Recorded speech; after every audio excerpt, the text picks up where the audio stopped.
Hi friends, morning பிரேக்ஃபாஸ்ட்டுக்கு ரவா கிச்சடி எப்படி செஞ்சு பாருங்கள். செம்ம டேஸ்ட்டாக இருக்கும். கடாய் நல்லா ஹீட் ஆனதும் நெய் கொஞ்சம் ஆட் பண்ணிக்கோங்க, எண்ணெய் கொஞ்சம் ஆட் பண்ணிக்கோங்க. அரை ஸ்பூன் கடுகு, அரை ஸ்பூன் சீரகம், அரை ஸ்பூன் கடலைப்பருப்பு ஆட் பண்ணிக்கோங்க. இதெல்லாம் நல்லா புரிஞ்சதும் கட் பண்ணி வச்சுருக்க வெங்காயம் ஆட் பண்ணிக்கோங்க. கூடவே கொஞ்சமாக உப்பு சேர்த்து நல்லா வதக்கிக்கோங்க.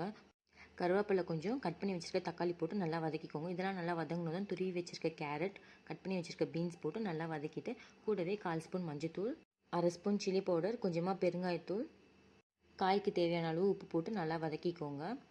தேவையான அளவு தண்ணி ஆட் பண்ணி ஒரு பிளேட் போட்டு க்ளோஸ் பண்ணி வச்சுக்கோங்க. தண்ணி நல்லா கொதிச்சு வந்ததும் அதில் ரவா போட்டு நல்லா மிக்ஸ் பண்ணிக்கோங்க. லோ ஃப்ளேமில் வச்சு அப்படியே மிக்ஸ் பண்ணிகிட்டே வாங்க, இல்லைனா ஒரு மாதிரி கெட்டியாயிடும். ஒரு தட்டு போட்டு க்ளோஸ் பண்ணி வச்சுருங்க. அப்பப்போ தட்டு எடுத்துகிட்டு லைட்டாக கிளறி விடுங்க.